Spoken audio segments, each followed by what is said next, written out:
ओवीज kitchen या recipe चॅनलमध्ये तुमचे स्वागत आहे. तर आज आपण ना अगदी वेगळ्या पद्धतीची अशी मेथीची भाजी करणार आहोत.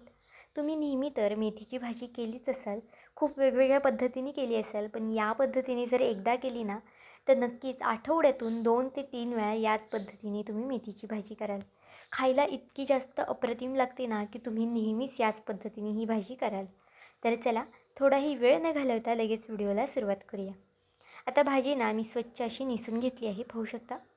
भाजी घेताना ना नेहमी कोवळ्या पाण्याची भाजी घ्या, म्हणजे ती खायलासुद्धा खूप जास्त छान लागते. आणि मेथी निसताना ना खूप जास्त मोठी मोठीसुद्धा खुडू नका, अगदी बारीक बारीक अशा पद्धतीने मेथीची भाजी खुडून घ्या. आता ही भाजी आपल्याला एक 2 ते 3 पाण्याने धुवून घ्यायची आहे. जर भाजीला खूप जास्त माती असेल ना तर तुम्ही 3 ते 4 पाण्याने सुद्धा धुवू शकता. पण इथे भाजीला बघा खूप जास्त माती नव्हती, त्यामुळे मी 2 पाण्यानेच मेथी धुवून घेतली आहे. अगदी याच पद्धतीने भाजी आपल्याला धुवून घ्यायची आहे. आता इथे पाहू शकता दोन्ही पाण्याने मी भाजी धुवून घेतली आहे. आता ही भाजी ना आपल्याला थोडा वेळ साईडला ठेवून द्यायची आहे. आणि इथे ना आपल्याला एक मीडियम आकाराचा बटाटा घ्यायचा आहे. तुम्हाला हवं असेल ना तर तुम्ही 2 मीडियम आकाराचे बटाटे घेतले तरी चालेल. या भाजीसाठी तुम्ही तुमच्या आवडीनुसार बटाट्याचं प्रमाण कमी जास्त करू शकता. पण बघा, बटाटा थोडासा मोठ्या साईजचा आहे, त्यामुळे मी एकच बटाट्याचा वापर केलेला आहे. आता बटाट्याची साल काढून घेतलेली आहे. कच्चाच बटाटा वापरायचा आहे आपल्याला इथे. साल काढून झाल्यावरती बटाटा आपल्याला अगदी या पद्धतीने कट करून घ्यायचा आहे. बघा, खूप जास्त पातळसुद्धा नाही, खूप जास्त जाडसुद्धा कापा करायचे नाही. आपण ज्या पद्धतीने खिचडीमध्ये वगैरे बटाटा टाकतो ना, त्यावेळेस कशा पद्धतीने कट करतो, अगदी त्याच पद्धतीने बटाटा कट करायचा आहे. पाहू शकता तुम्ही तुमच्या आवडीनुसार सुद्धा याला वेगवेगळ्या पद्धतीने कट करू शकता. बारीक, मोठा किंवा मग लांब लांब स्लाईसमध्ये तुम्ही सुद्धा इथे बटाटा कट करू शकता. आता सगळा बटाटा इथे मी कट करून घेते आणि नंतर तुम्हाला दाखवते. बटाटा कट करून झाल्यानंतर ना आपल्याला पाण्यामध्ये ठेवायचा आहे, नाहीतर मग बटाटा कधी कधी लाल पडतो, त्यामुळे शक्यतो बटाटा पाण्यामध्ये ठेवायचा आहे.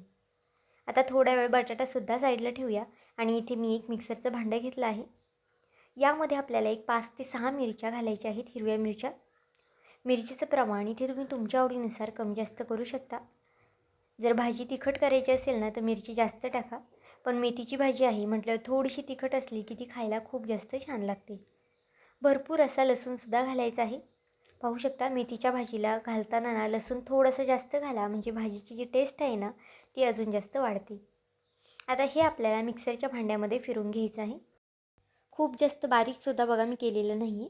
तुम्हाला हवं असेल ना तर तुम्ही आपलं जे खलबत्ता वगैरे असतं ना त्यामध्ये सुद्धा ठेचू शकता. आता एका साईडला गॅसवरती कढई तापत ठेवली आहे. कढईमध्ये मी 2 ते 2.5 पळी इतपत तेल घालून घेतलेलं आहे. तेल इथे तुम्ही तुमच्या आवडीनुसार कमी जास्त करू शकता. पण मेथीच्या भाजीला थोडंसं तेल जास्त टाकलं ना की भाजी अगदी चमचमीत होते आणि खायलासुद्धा छान लागते. आता जो आपण बटाटा पाण्यामध्ये ठेवला होता ना, तो बटाटा स्वच्छ असा मी धुवून घेतला आहे. आणि सगळा बटाटा यामध्ये आपल्याला पाणी निथळून टाकून द्यायचं आहे तेलामध्ये. तेलामध्ये बटाटा आपल्याला 1 मिनिट तरी परतून घ्यायचा आहे. खूप वेळसुद्धा परतायचा नाही, कारण की भाजीमध्ये सुद्धा बटाटा आपला शिजणार आहे. तर बघा, एखादा मिनिटभर मी इथे बटाटा छान असा परतून घेतलेला आहे. आता यामध्ये ना आपल्याला जी हिरवी मिरची आणि लसणाची आपण पेस्ट करून घेतली होती ना, ती घालून घेऊया. गॅस थोडासा मीडियम ठेवा, नाहीतर मग जर तुम्ही गॅस फास्ट केला ना तर मग बटाटा खाली लागू शकतो आणि हिरवी मिरची लसूण असल्यामुळे हे सुद्धा खाली लागू शकतं. आता मीडियम गॅसवरतीच आपल्याला हे छान असं परतून घ्यायचं आहे. म्हणजेच लसणाचा आणि कच्चेपणा जास्तपर्यंत ना आपल्याला हे पुन्हा 1 मिनिटासाठी सुद्धा परतून घ्यायचं आहे. तुम्ही यापूर्वी कधी अशा पद्धतीची मेथीची भाजी केली का, हे सुद्धा मला नक्कीच कमेंट करून सांगा. पण जर एकदा केली ना तर नक्कीच पुन्हा पुन्हा याच पद्धतीने कराल. व्हिडिओ जर इथपर्यंत पाहिलाच आहे आणि थोडा जरी आवडला असेल ना तर व्हिडिओला एक लाईक आणि एक सबस्क्राईब करायला विसरू नका. आणि माझा हा व्हिडिओ तुम्ही कोणत्या देशातून शहरातून पाहत आहात ना, हे सुद्धा मला कमेंट करून सांगायला मात्र विसरू नका. आता बघा, हिरवी मिरची आणि लसूण दोन्ही छान परतून झालेला आहे तेलामध्ये. आणि आपला जो बटाटा आहे ना तो सुद्धा एक 50 ते 60% शिजलेला आहे. आता यामध्ये आपण मेथी घालून घेऊया. मेथी घालताना बघा अजिबातच पाणी वगैरे घालायचं नाही आहे लगेच. शेवटी आपल्याला मेथीमध्ये पाणी घालायचं आहे नंतरनं. आता मीडियम गॅसवरतीच ही भाजी आपल्याला हलवून घ्यायची आहे.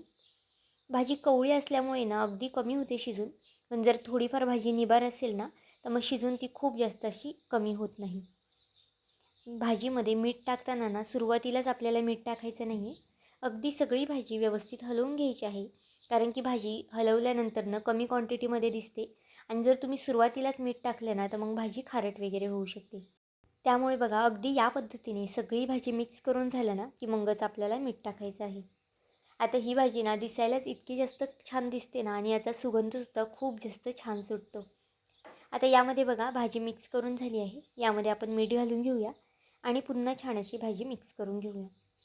जर ही भाजी तुम्हाला छान सुक्की अशी करायची असेल ना तर तुम्ही पाणी नाही टाकलं ना तरी चालेल. पण ही भाजी ना मी थोडीशी ओलसर ठेवणार आहे. त्यामुळे इथे मी भाजीमध्ये पाणी घालणार आहे. पण जर तुम्हाला सुक्की वगैरे करायची असेल ना तर तुम्ही भाजीमध्ये पाणी नाही घातलं ना तरी चालेल. आता यामध्ये आपण भाजलेल्या शेंगदाण्याचा कूट घालून घेऊया. जर तुमच्याकडे कच्च्या शेंगदाण्याचा कूट असेल ना तर तोसुद्धा तुम्ही वापरू शकता. पण भाजलेल्या शेंगदाण्याचा कूट असला ना की भाजी खायलासुद्धा अजून जास्त छान लागते. कूट बघा अगदी बारीकसुद्धा नाही, खूप जास्त मोठासुद्धा नाही. थोडासा बारीक आणि थोडासा जाडसर असा कूट केलेला आहे मी भाजीसाठी. तुम्हालासुद्धा अगदी याच पद्धतीने कूट करून घ्यायचं आहे. कूट टाकल्यानंतर ना पुन्हा भाजी आपण मिक्स करून घेऊया.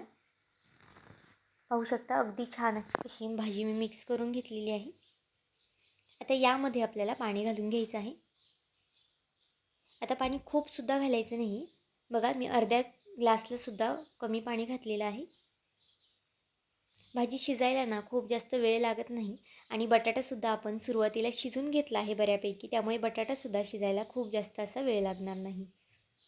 आता अर्ध्या ग्लासला थोडंसं कमी इथे मी पाणी घालून घेतलेलं आहे आणि झाकण न ठेवताना ही भाजी आपल्याला शिजून घ्यायची आहे. जर मेथीच्या भाजीवरती तुम्ही झाकण ठेवलं ना तर भाजी कडू वगैरे होऊ शकते. त्यामुळे शक्यतो झाकण वगैरे न ठेवता भाजी शिजून घ्या.